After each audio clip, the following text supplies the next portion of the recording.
Around 300 students will benefit from free access to sport at Warwick, thanks to a pilot scheme announced by the university and the Students' Union. Iain McKinney is Head of Sports Delivery at Warwick and has spoken to Raw News about the pilot scheme. It's an opportunity for students who meet multiple indices of deprivation.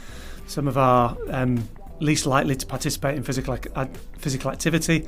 It offers them a free gym and swim membership and removes the cost of joining a student sports club if they're interested. It's available to all the Warwick scholars, and we're really hopeful that as we track their kind of academic progress, their engagement with the programme, on top of all the other support that they'll receive while they're here at Warwick, that we can show what the impact of being a little bit more physically active, engaging with the amazing support network that our student sports clubs provide for new and incoming students, and we can really see what the impact of that is on people's academic performance, their happiness, their physical health, and hopefully this pilot will lead on to bigger and better things. President of the Students' Union, Will Brewer, was delighted to see both the SU officers and the university coming together to launch this pilot. It's required a lot of work from a lot of people. So in particular, Tommy's cost of living survey, the data from that and the data from a variety of other cost of living surveys were really useful in the conversations that we had with CCSG, which is the commercial services group that oversees sport.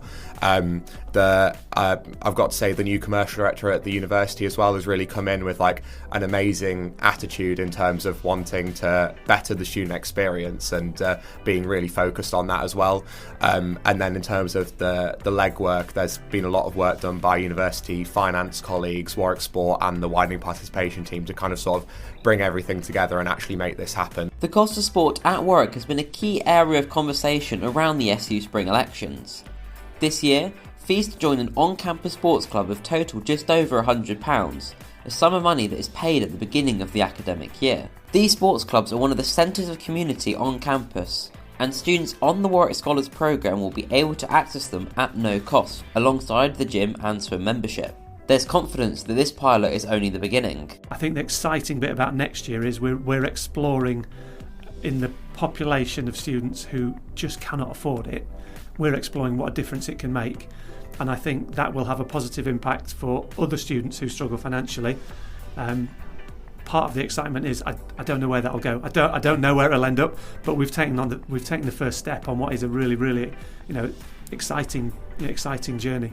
It's important to begin with focusing on those students that really do need it, but there's definitely a conversation further down the line, and that has been happening consistently for the past sort of 5-6 years, around how much does sport cost at Warwick, what's the finance model, how does everything sort of work within that, and I think that university colleagues are sort of open to hearing those conversations, but it's quite a big piece of work to happen. With a more permanent scheme and conversations about other funding support arrangements down the line, more current and future students will be able to benefit from sport at Warwick. This is James Lewis for Raw News.